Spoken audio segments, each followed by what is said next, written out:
Pharaon était en colère. Dieu lui avait ordonné, par l'intermédiaire de Moïse, de laisser partir les esclaves israélites hors d'Égypte. Mais il refusa. « Faites-les travailler plus durement », ordonna Pharaon à ses chefs de corvée. La situation devint encore pire pour les Israélites. « Ramassez vous-même votre paille. Nous n'en fournirons plus. Mais vous devrez fabriquer le même nombre de briques. » Tels furent les nouveaux ordres de Pharaon. Les contremaîtres frappaient certains esclaves, car ils n'avaient pas le temps de ramasser la paille tout en produisant assez de briques. Le peuple reprocha ces malheurs à Moïse et à Aaron.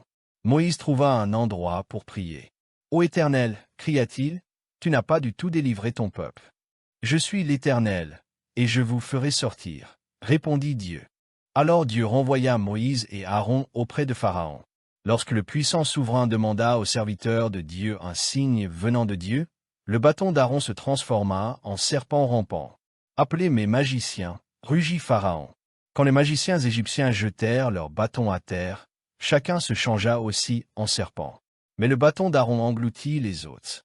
Malgré cela, Pharaon refusa encore de laisser partir le peuple. Le lendemain matin, Moïse et Aaron rencontrèrent Pharaon près du fleuve. Quand Aaron étendit son bâton, Dieu changea l'eau en sang. Les poissons moururent. Les gens ne pouvaient plus la boire.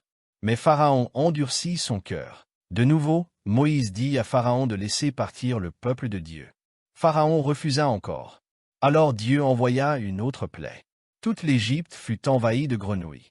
Chaque maison, chaque pièce, même les fours de cuisine étaient envahis par les grenouilles. « Prie pour moi, afin que Dieu enlève les grenouilles, supplia Pharaon, et je laisserai partir ton peuple. » Mais lorsque les grenouilles disparurent, Pharaon changea d'avis. Il ne libéra pas les esclaves. Dieu envoya alors des milliards de petits insectes appelés poux. Chaque personne et chaque animal souffraient de leurs piqûres, mais Pharaon ne céda pas. Ensuite, Dieu envoya des nuées de mouches. Dieu envoya une maladie pour tuer le bétail des Égyptiens. Dieu envoya des ulcères douloureux. Les gens souffraient terriblement. Mais Pharaon résistait toujours à Dieu. Après la plaie des ulcères, Dieu envoya des nuées de sauterelles. Elles dévorèrent toute plante verte du pays. Puis Dieu envoya 3 jours de ténèbres complètes. Mais Pharaon, obstiné, ne libéra pas les Israélites. « J'enverrai encore une plaie, avertit Dieu.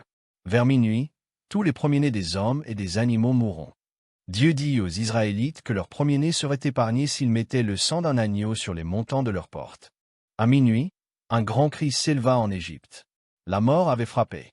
Il y avait au moins un mort dans chaque maison. « Sortez d'ici, supplia Pharaon Moïse. Allez, servez l'Éternel. » Rapidement, le peuple de Dieu franchit la frontière de l'Égypte.